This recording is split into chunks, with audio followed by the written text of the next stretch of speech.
Hello, this is Solus121, and today I will be unboxing the MSI 770 Gaming Edition OC.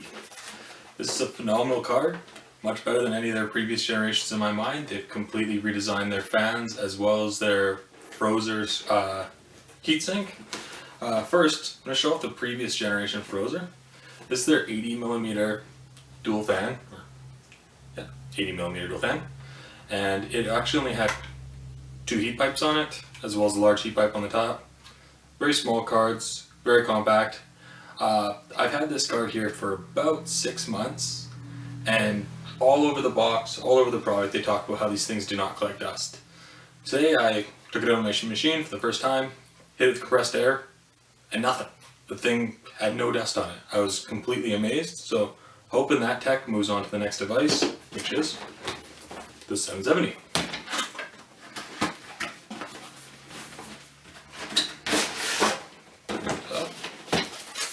Standard packaging, dual 6 to 8 pin, and if you look at the device, it actually just moves a ground cable over one. I really wouldn't be using these and overclocking your card any farther than it is factory. These just aren't going to cut it, specifically not these themselves, but your power supply. If your power supply doesn't have dual 8, I might move on to another power supply above anything else, because that really is the heart of your system. Of how to put your system together guide. Really, if you need this, you shouldn't be putting your computer together. Have somebody else do it for you. DVI to VGA adapter, pretty standard with every single system. And a driver disc. Again, probably don't need this. There's going to be newer ones on the site. It's a beta card. Since it's out now, there's constantly new ones every week, and I never use the ones on the disc. Always use the ones that come directly from NVIDIA. You're going to get a better result out of it. So that's all it has for accessories. So for the card itself. The card itself is pretty massive.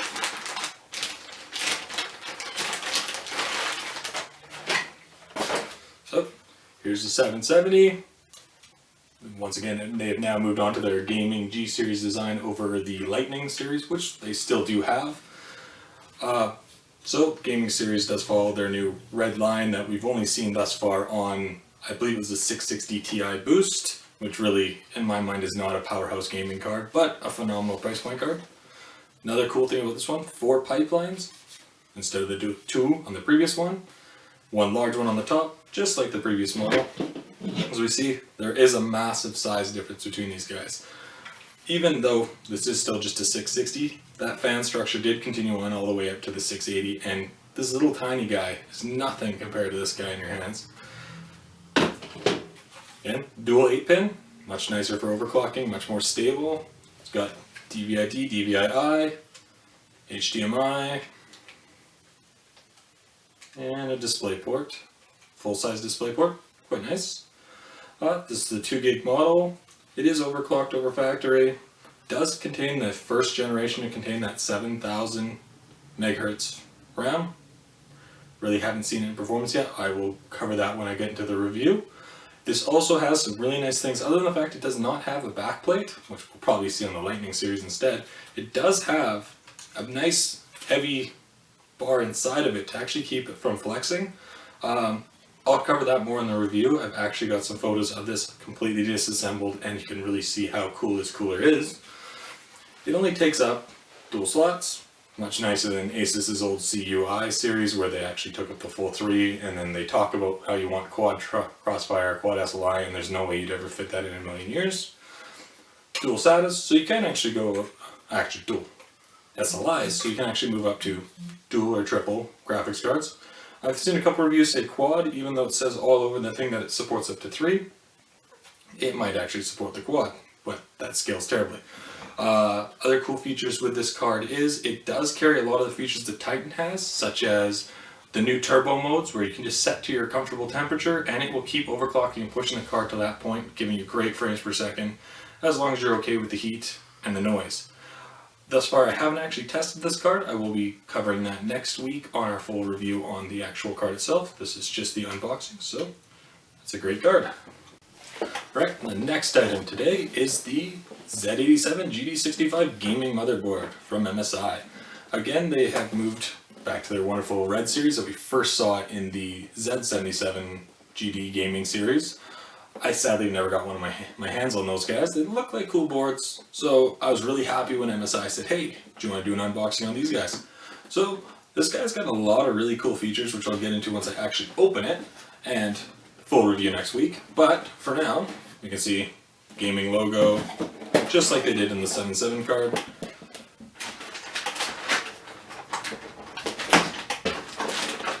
Apparently it's really stuck in there. We'll get to the motherboard in a second. Let's get to accessories. So, with this card, SLI bridge, that is with the MSI logo, nice and black. 2 SATAs, 2 more SATAs. These really cool guys that will make anybody's lives a million times easier. These M connectors, they'll just save you a lot of working around trying to see inside the board, especially with the board being completely black. All you do is plug your motherboard in, or your USBs. If you have a really old motherboard that has the old individual USBs, this makes your life a lot easier. I/O bracket, without that, it would be pretty tight. Driver disc. With these guys, hopefully this is like their last generation of Z77 boards, where all you have to actually do, if you're brand new to the systems, it's your first build, install the live update after you get the network driver up and going, and let it do the rest. Make sure it doesn't install all the bloatware and stuff like that, but the drivers and stuff, it will get the newest ones possible for your board, making your life a lot easier.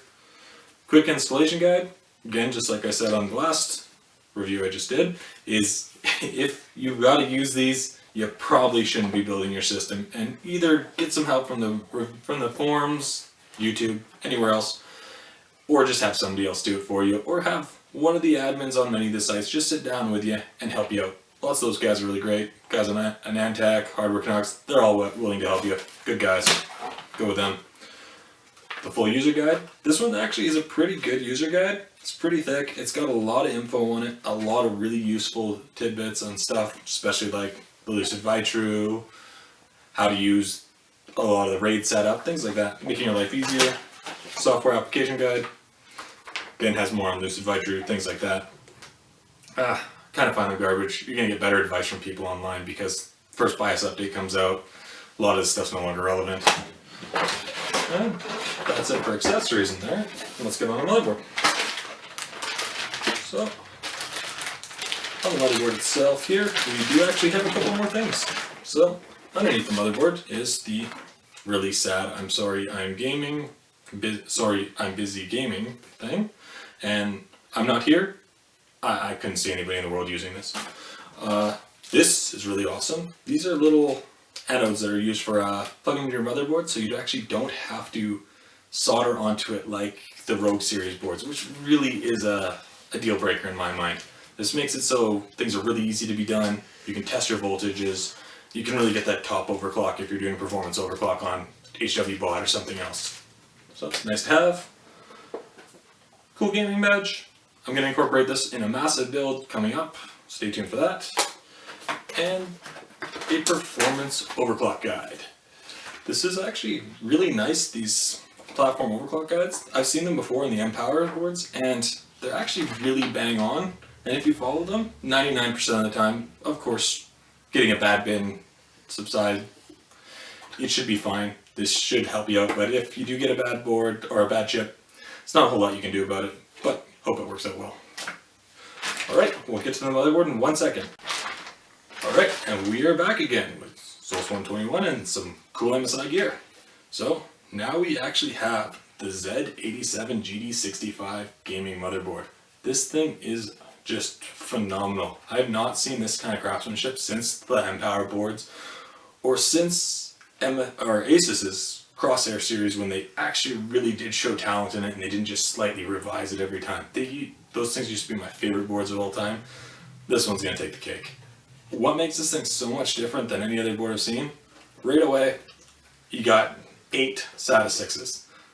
That's a deal breaker for a lot of the guys on there, a lot of the reviewers who are hard drive, SSD reviewers, and they just complain that nothing has this, nothing has this.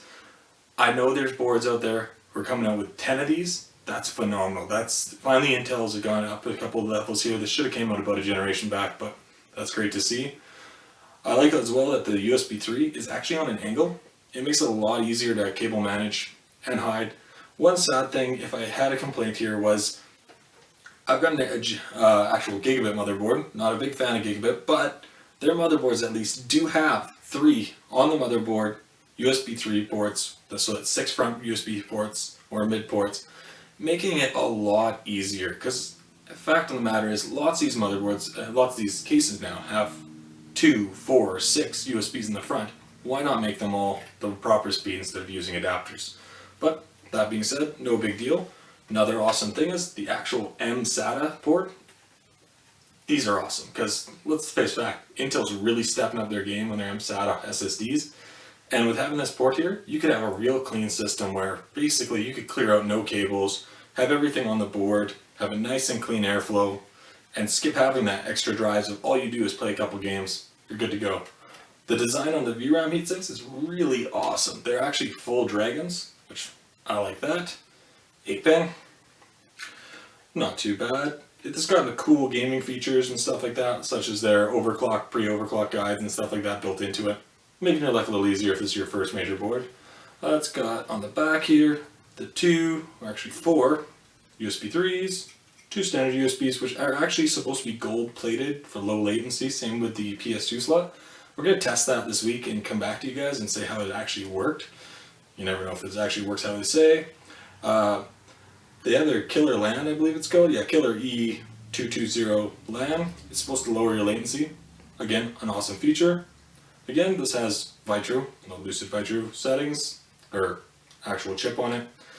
That's a nice feature for some people, but the fact of the matter is if you have a gaming motherboard or an overclocking motherboard and you're doing any competitions at all, there's no competition that allows those guys, so it's kind of a deal breaker. This has an audio boost, built-in amp. Really cool because you don't have to have an external one. We're going to find out how good that actually works this week. A straight to bias button, which is really awesome. If you do overclocking, hit the button, boom, you're right into bias. There's no extra waiting for it to boot up, hitting delete 100 times or F12. You're right in, you're ready to go. Again, it's got all the reset buttons, everything else on the board.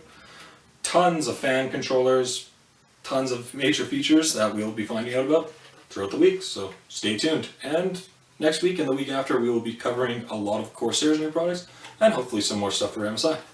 Thank you, and have a good one.